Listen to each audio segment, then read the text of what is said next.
ஆண்டவர் இயேசுவில் அன்பு நிறைந்த சகோதர சகோதரிகளே, எல்லாருடைய வாழ்க்கையிலும் பிரச்சனைகள் உண்டு.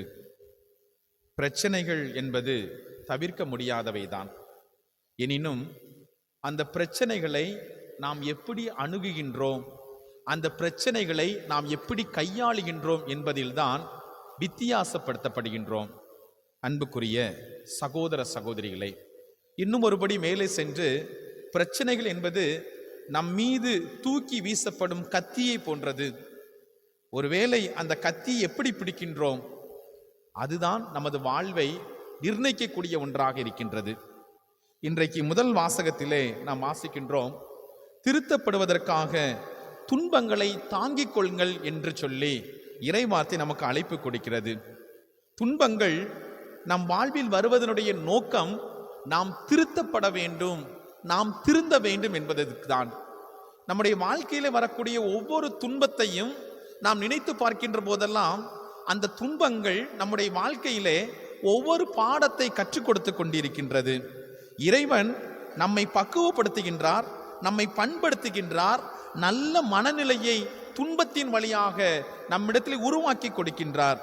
பிரியமான சகோதர சகோதரிகளே, மேலும் ஒருபடி மேலே போய் எபிரேய நூலாசிரியர் சொல்கிறார், பிள்ளாய், ஆண்டவர் உன்னை கண்டித்து திருத்துவதை வேண்டாம் என்று தள்ளிவிடாதே, அவர் கண்டிக்கும் போது தளர்ந்து போகாதே.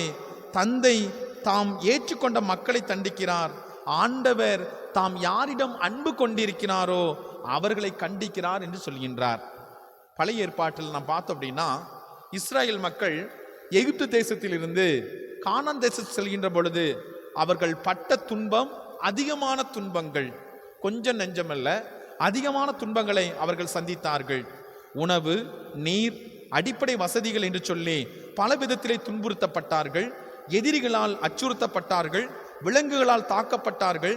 ஏன், வாக்களிக்கப்பட்ட கானான் தேசத்தில் குடியேற பின்பும் கூட அவர்களுக்கு பலவிதமான தடைகள் வந்தன. ஆனால் ஒவ்வொரு நிகழ்வுகளிலும் ஆண்டவர் அவர்களை பக்குவப்படுத்தினார். ஒவ்வொரு நிகழ்வுகளிலும் ஆண்டவர் அவர்களை உருவாக்கினார்.